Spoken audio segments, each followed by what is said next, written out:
Welcome to The Explainer. Today, we're jumping into a pretty provocative argument from Victor Davis Hanson, the idea that Western civilization itself is on trial. We're going to break down the evidence he presents for its decline, and then dig into this unexpected counter-movement that's supposedly fighting for its renewal. All right, let's just get right to it. Here's the big question that's at the heart of this entire argument. Is the West actually in decline? Now, this idea definitely taps into a lot of anxiety people are feeling, so let's unpack the evidence the source presents. But first, things first, we need to know what we're even talking about when we say the West. Okay, so before we go any further, it's super important to understand that the argument here defines the West in a really broad way.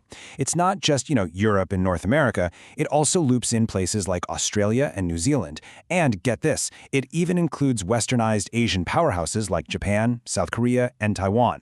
So just keep that bigger picture in mind as we go. So the case for decline starts with what the source calls 4 key symptoms. Think of them as pressures that are pushing the West into a real period of crisis. Let's take a look at the very first one. And the first big symptom is demographics, specifically a collapse in fertility rates.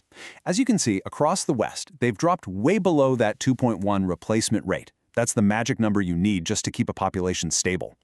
And the argument here is that this isn't just about economics. It's a cultural thing, a conscious choice that a lot of people are making to not have kids.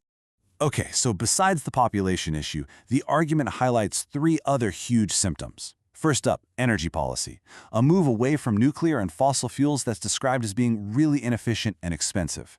Second, military disarmament, basically a failure to keep up military strength. And finally, a big one, a failure to assimilate immigrant populations, which the source claims leads to separate communities with values that are, and I quote, antithetical to the country they're in. And to really hammer home that point on assimilation, the source offers up this, pretty provocative quote. The situation is framed as incoherent, meaning it doesn't make sense for people to want to live in a Western country while at the same time rejecting its identity. This contradiction is presented as a central symptom of the crisis we're talking about. So, the case for decline seems pretty heavy, right? But hold on. Just when it seems like it's all doom and gloom, the argument does a complete 180. According to the source, this is not a story of an inevitable collapse. In fact, a powerful opposition is just starting to rise up. And this brings us to what the source calls the counter-revolution. The whole idea here is that this opposition movement is bubbling up from the very places that are often dismissed or looked down upon by the established Western elites.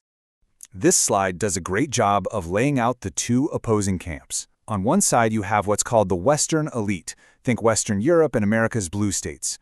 And on the other side, you've got the counter-revolution, which is centered in Eastern Europe and America's red states. A really key point the source makes is that the second group is often brushed off by the first as being, unsophisticated or illiberal. Now, this counter-movement isn't just about pushing back or resisting. It's actually proposing a whole new vision for renewal, a completely different model for what the future of the West could look like. And this quote right here really captures the spirit of that whole counter-revolution.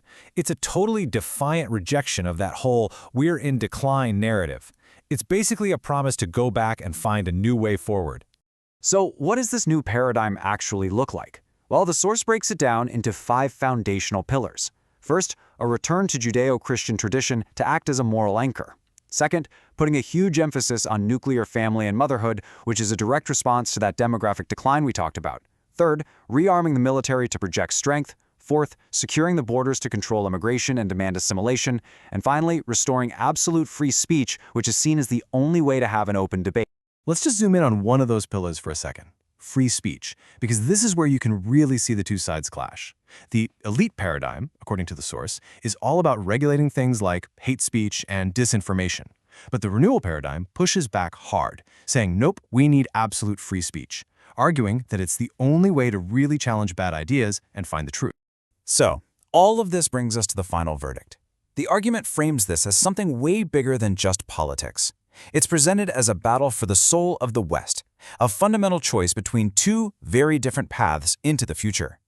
And here, you could see those 2 competing visions laid out side by side. One path is all about green energy, disarmament, and global integration. The other path counters with traditional energy, rearmament, and focusing on national assimilation. It's a really stark conflict over the entire direction of Western civilization. So in the end, the source doesn't actually declare a winner. It suggests that the elite paradigm might be starting to falter, while this counter-revolution is just getting started, just gaining momentum. And so, the trial continues, leaving all of us with that one massive question.